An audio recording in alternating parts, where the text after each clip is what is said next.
Hola, ¿qué tal estás? La portada de Vida Nueva de esta semana trae un hecho insólito. El Papa Francisco ha rechazado los presupuestos vaticanos de 2025 porque considera que los gastos son excesivos y ha dado un plazo a la Curia Vaticana para que reajuste los números de sus previsiones. Es la primera vez que pasa en toda la historia de la Iglesia. Con muchas diócesis del planeta declarándose en bancarrota y con un déficit de la Iglesia Universal de varias decenas de millones de euros, no es sostenible un uso ineficiente de los recursos económicos ni del capital humano. No hay espacio para una Iglesia que derrocha, que invierte en fondos injustos o que se desentiende del principal motor del mundo actual y deja la administración de los bienes en manos manchadas de avaricia o de otros pecados incluso de mayor envergadura.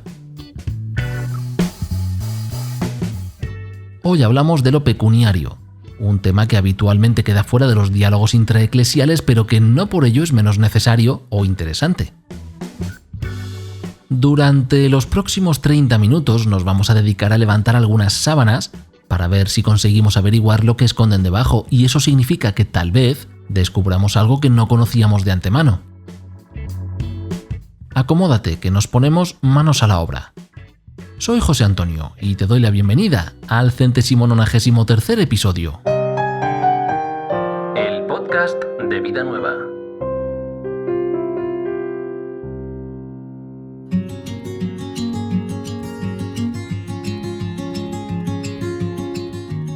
Hará unos 25 años, el director estadounidense Woody Allen filmó una película sobre un ladrón que decide hacerse cargo de una pizzería para robar secretamente en el edificio del banco que había justo al lado del local donde ésta se encontraba.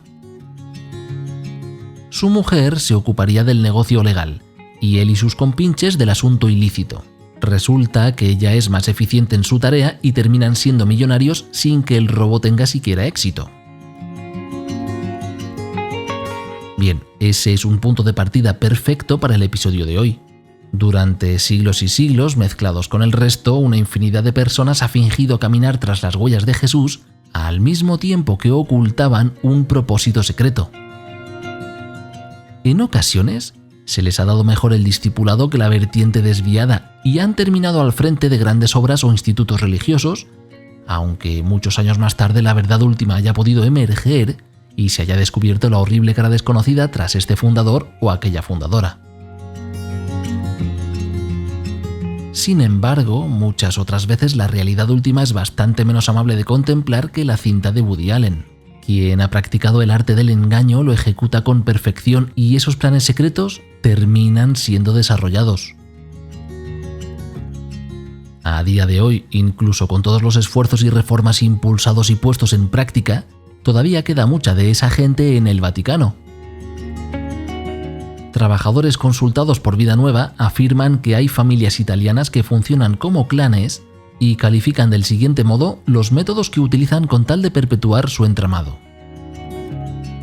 Son auténticas minas para hacer estallar todo por los aires sin importarles llevarse por delante al Papa, porque hay muchos intereses creados y muchos grifos que se han cerrado.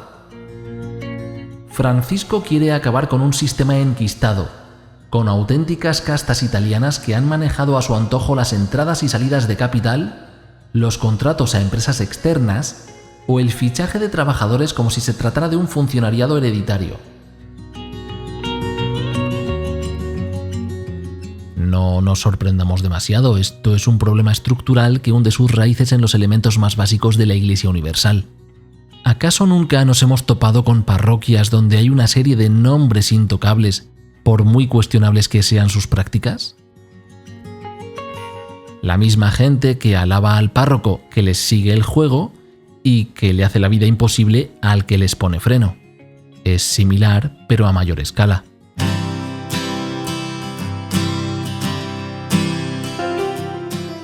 Consciente de los abusos en materia económica, el Papa Francisco ha ido formulando una serie de reformas para tratar de impedirlos y también para prevenirlos, algunas de las cuales llevan más de 10 años poniéndose en práctica. En febrero de 2014 se publicó el documento Fidelis Dispensator et Prudens, con el fin de constituir una nueva estructura de coordinación de los asuntos económicos y administrativos de la Santa Sede y del Vaticano en general. Resumiendo el asunto, aquel texto instituyó 3 entes para cumplir la tarea de impedir que las manos amigas de lo ajeno se metieran en la hucha de la Iglesia, aunque estas manos vistieran hábitos religiosos o sotana tradicional. El Consejo de Asuntos Económicos, para vigilar las estructuras y actividades administrativas y financieras. La Secretaría de Asuntos Económicos, para controlar y vigilar lo administrativo y financiero a otro nivel. Y la Oficina del Auditor General, para auditar a los dicasterios y a las instituciones vinculadas a la Santa Sede. En conjunto, podríamos resumir las aportaciones del Papa Francisco al saneamiento de las finanzas vaticanas en estos puntos. Primero, las reformas normativas, como lo que acabo de mencionar. Hay nuevas reglas para la administración de bienes de la Iglesia y se obliga a una transparencia en las transacciones financieras. En segundo lugar, la creación de organismos de vigilancia, como la Oficina del Auditor General. Tercero, mayor control sobre inversiones y cuentas. Ahora hay regulaciones estrictas para garantizar que las inversiones del Vaticano sean sostenibles y acordes a la moral católica. Cuarto, separación entre administración y vigilancia. Y quinto, la eliminación de cuentas ocultas promoviendo la centralización bajo una estructura unificada. De ese modo, por ejemplo, es más complicado que un cardenal tenga una cuenta secreta o de difícil rastreo. Y por decir algo más concreto, el 23 de agosto del 22, el Boletín de la Santa Sede publicó un pequeño texto de 5 puntos donde se informaba de que Francisco se había reunido con el secretario de Estado y había tomado la decisión de ordenar que toda entidad y organismo del Vaticano debía informar al IOR de sus activos financieros y transferírselos antes de octubre de ese mismo año.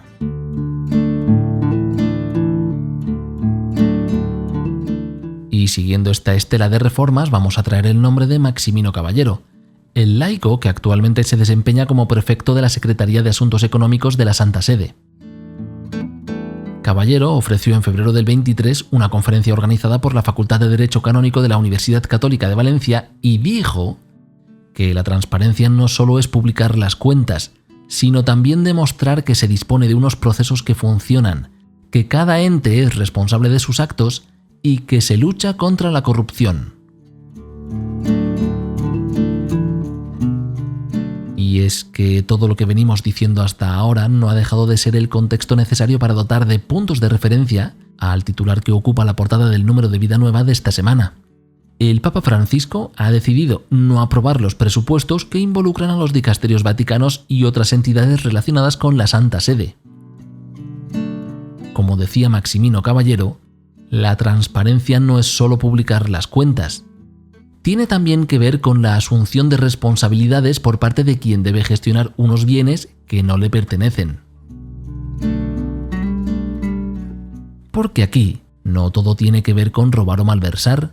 Gastarse un dinero en otro retrato pintado a mano donde aparezca el Papa, por ejemplo, quizás no sea tan evangelizador ni moralmente adecuado como invertir en proyectos que generen un impacto positivo y transformador en el tejido social, por muy cargadas de valor artístico que puedan estar ciertas obras.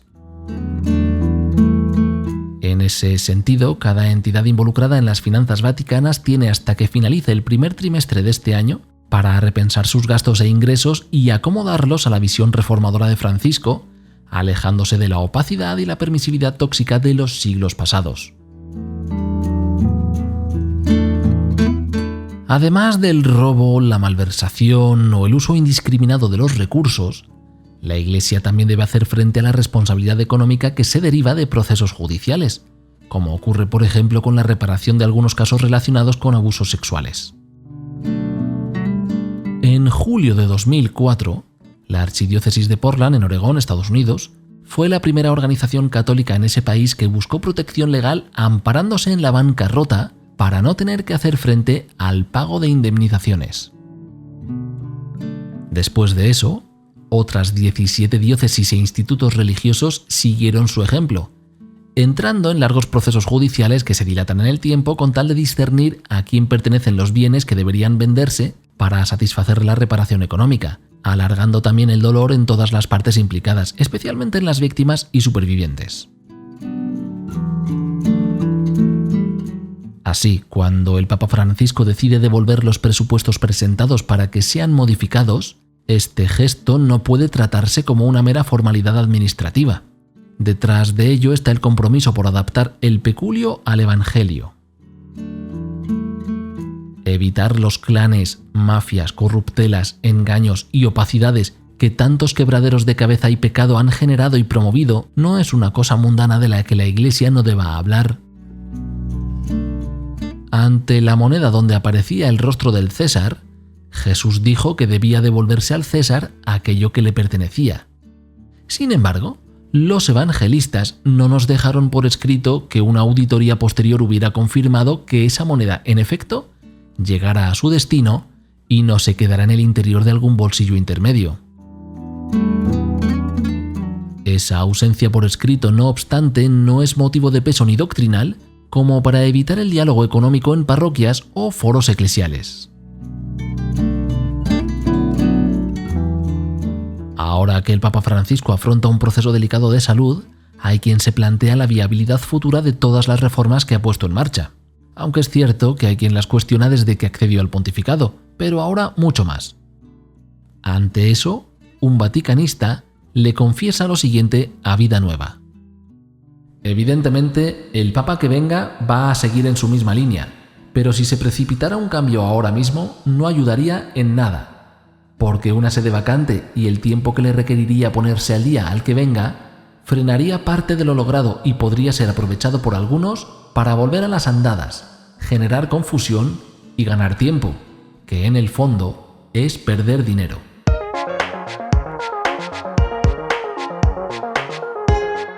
Llegamos a la mitad del episodio. Hoy venimos explorando el tema de portada de Vida Nueva acerca de la decisión del Papa Francisco de no aprobar los presupuestos vaticanos de 2025. Sin embargo, no es el único tema que trae el número del semanario. Nos encontramos, por ejemplo, con la entrevista a Diego Ramón Sarrió, el nuevo obispo de la UAD en Argelia. Antes de asumir esa responsabilidad, fue rector del Instituto Pontificio de Estudios Islámicos y posee una amplia experiencia en el diálogo interreligioso. También tenemos el pliego de Jesús Martínez Gordo acerca del Ministerio de la Caridad y la Justicia, donde, entre otras muchas cosas, habla sobre la estructura de Cáritas y sobre cómo en ocasiones la entidad eclesial procede de un modo que arrolla a las parroquias de los barrios donde ésta ejecuta intervenciones.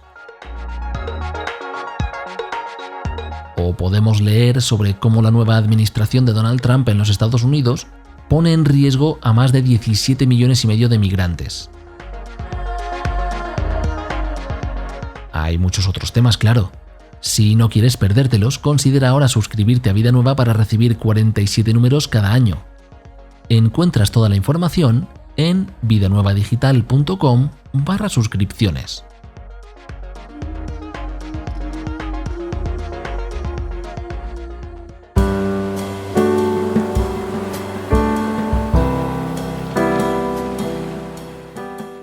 El reto eclesial de relacionarse con lo económico sin perder de vista lo evangélico presenta muchos atolladeros que en un mundo siempre cambiante pueden pasar desapercibidos o tomar una apariencia nueva que lleve a no tenerlos en consideración. Por ello, hacia finales de 2022, la Pontificia Academia de las Ciencias Sociales dio a conocer un documento que había sido elaborado durante los 7 años anteriores y en el cual se proponía una serie de medidas basadas en la fe dirigidas a inversores católicos. Como la Iglesia Católica no es precisamente conocida por su velocidad a la hora de implantar medidas o aterrizar documentos, ahora en 2025 es cuando comienza a aterrizarse a pie de calle algo de lo indicado en el texto vaticano, cuyo nombre por cierto es Mensuram Bonam, traducido como buenas medidas o las buenas medidas. Comienza de este modo. Invertir nunca ha sido tan esencial ni tan exigente como ahora. Numerosas incertidumbres como las derivadas de las tensiones geopolíticas, las pandemias y el cambio climático añaden densas ambigüedades incluso a los análisis de riesgo más informados.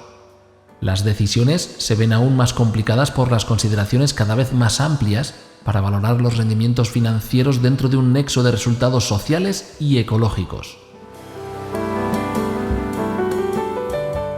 Tomando esa consideración como punto de referencia, el pasado 14 de febrero, la Conferencia Española de Religiosos y Religiosas, la CONFER, organizó sus jornadas de administración alrededor del tema de las medidas más adecuadas para gestionar los bienes y activos de los institutos de vida consagrada. En ese ámbito, Iker Barrón, de la agencia Portocolom, decía que la economía no es lo que más gusta entre los religiosos y religiosas porque saben que su lugar es la misión, pero añadió que sin economía no hay misión y que la economía debe estar al servicio de la misión.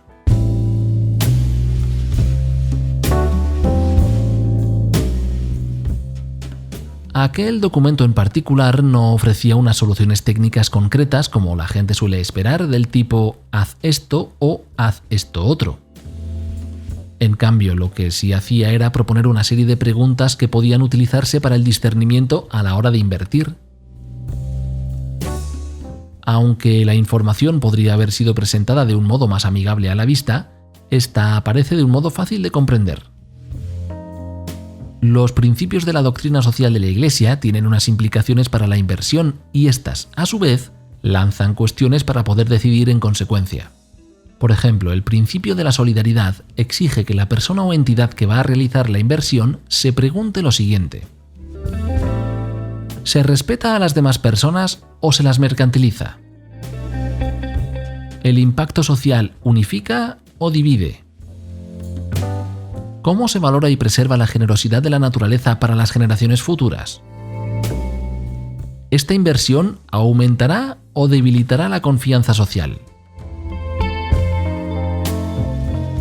Bueno, pues casi cualquiera que respondiera a estas preguntas se daría cuenta de que no es apropiado invertir en las grandes empresas que están haciendo de la inteligencia artificial su principal baza. El usuario se convierte en parte del producto. Se genera un impacto social que divide. La naturaleza sale perjudicada y se debilita la confianza social.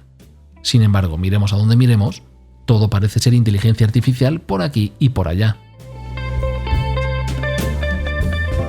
Es solo un ejemplo muy concreto donde se puede aplicar el contenido de Mansour Bonham. Durante su jornada de formación, la CONFER reflexionó acerca de la necesidad de que la misión sea más transparente, efectiva y creíble, un poco en la línea de lo que decía el prefecto Maximino Caballero en su conferencia de hace un año. La transparencia no es solo compartir las cuentas. En esa misma jornada, la teóloga Cristina Hinojés Sanz dijo a quienes asistieron que en la economía de Francisco no prima la ganancia rápida a cualquier precio, sino aquella que genera beneficios para todo el mundo.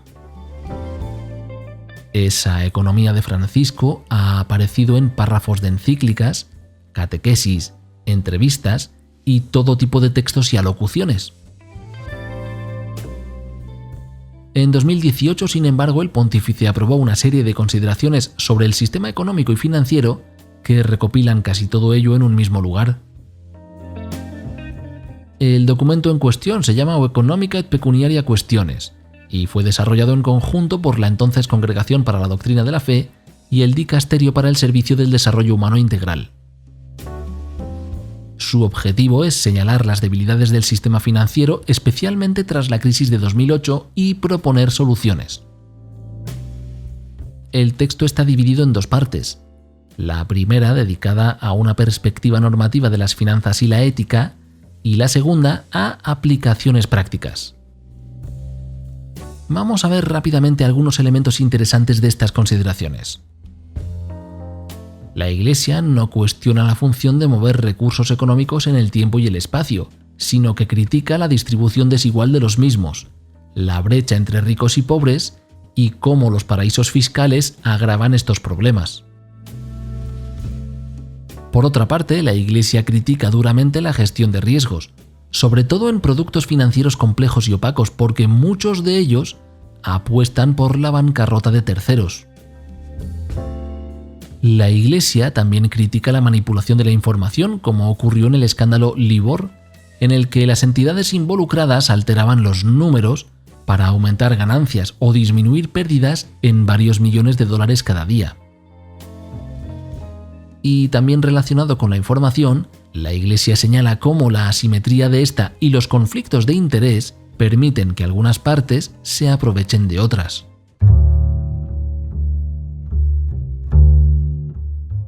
En resumen, el Lo Econòmica et Pecuniaria Qüestiones proponía una serie de soluciones estructuradas en 3 áreas.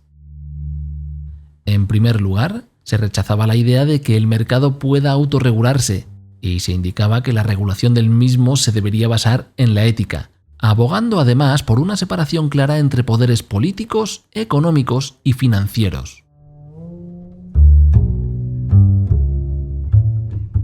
Estamos en el jubileo de la esperanza, así que la segunda propuesta es idónea para este tiempo, porque lo que exige es un mayor rigor en las sanciones por fraudes financieros, donde ya sabes que quienes cometen la falta no siempre pagan en consecuencia.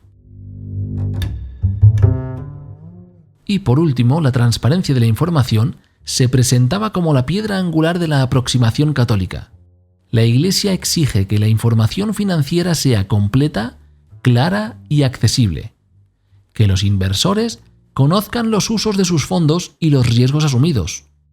Y también se critica el principio de caveat emptor, es decir, que el comprador es siempre el responsable y no quien ofrece los productos y servicios.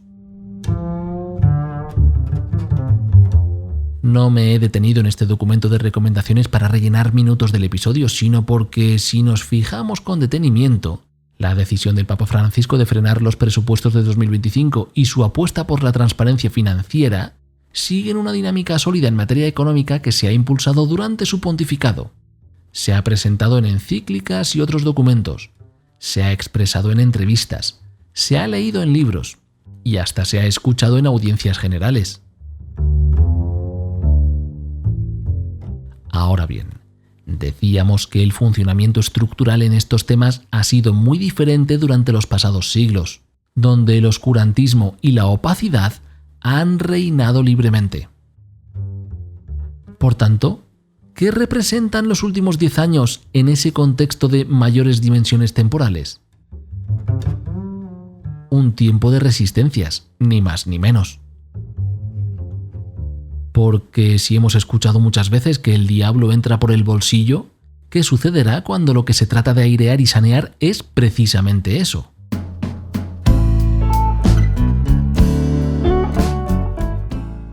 Leemos en Vida Nueva algo relacionado con el fallecido cardenal Pell, quien fue el primer prefecto de la Secretaría de Economía en 2014.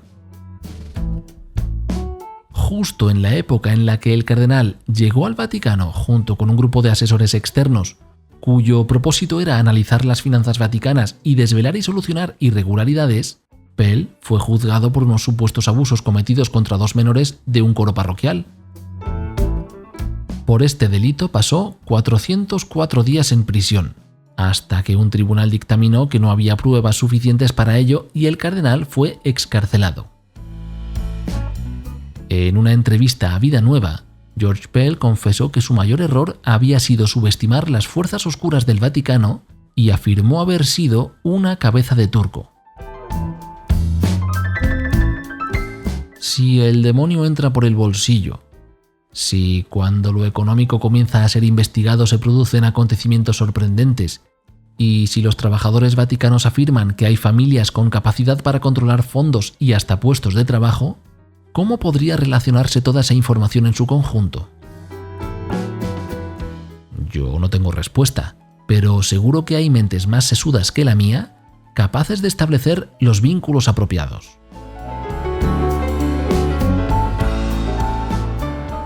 Entonces tenemos un panorama donde Francisco y las personas designadas por él tratan de detoxificar todo un entramado económico que no siempre ha estado al servicio de las personas más necesitadas.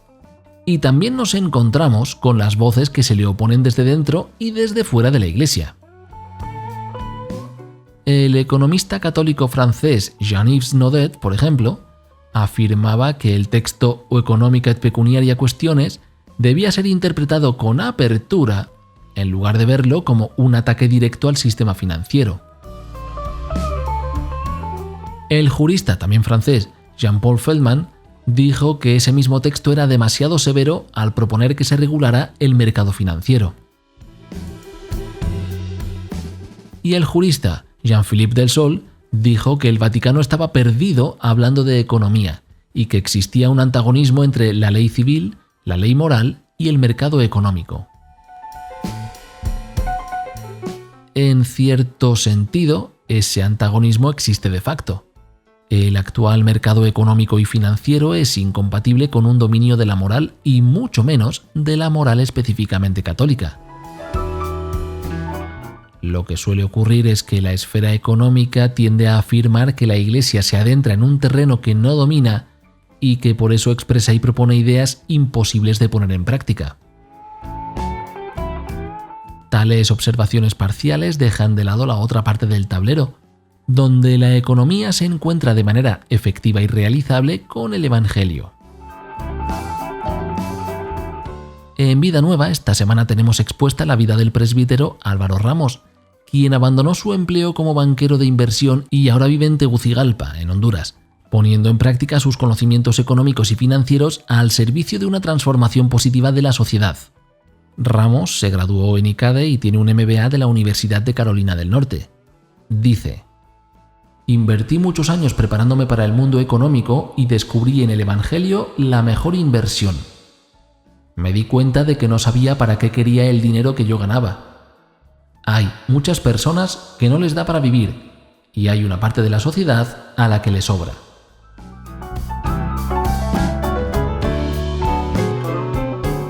El punto de inflexión en la vida de Álvaro Ramos se produjo cuando participó como voluntario en la Fundación ACOES, creada por el misionero Patricio La Rosa. Tal vez el cambio económico que persigue y practica la Iglesia, ese mismo que una gran parte del conglomerado financiero mundial confronta, pase por los encuentros que ponen rostro a las personas que hay detrás de los números. Eso sí, al aplicar el Evangelio de Jesús en lo pecuniario, no nos vayamos a confundir. La parábola del tesoro escondido en el campo no va sobre opacidad y negocios secretos. Esas enseñanzas vienen de otra parte.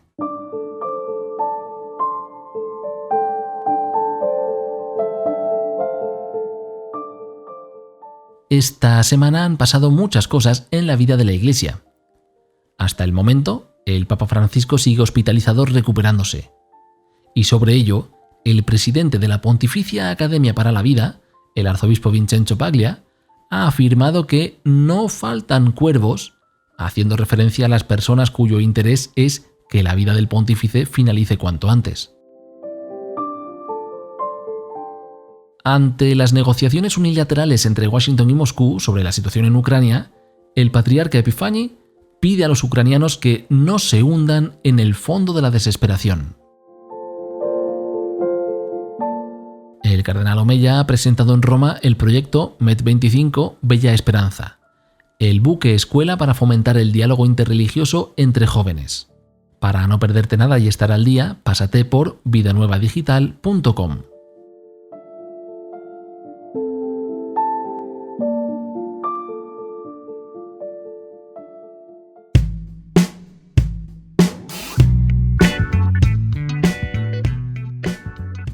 Con esto llegamos al final del episodio. Espero que te haya gustado. He abordado un asunto que no siempre es amable en su aproximación. A mí personalmente me pasa, por ejemplo, que leo un texto sobre economía y a los 5 minutos me despiertan mis propios ronquidos. No sé qué tiene el lenguaje y la redacción de lo financiero que activan la desactivación de mi cerebro. En cualquier caso, espero que no te haya pasado lo mismo durante este ratito y te doy las gracias por haberte quedado conmigo. Recuerda que puedes escribirme a la dirección podcast@cincopanes.com para decirme lo que quieras. Eso sí, recuerda añadir texto. Muchas veces recibo mensajes en blanco y no sé si es que faltan las palabras para agradecer o para criticar. Me despido. Te deseo una feliz semana. Nos escuchamos en 7 días. El podcast de Vida Nueva.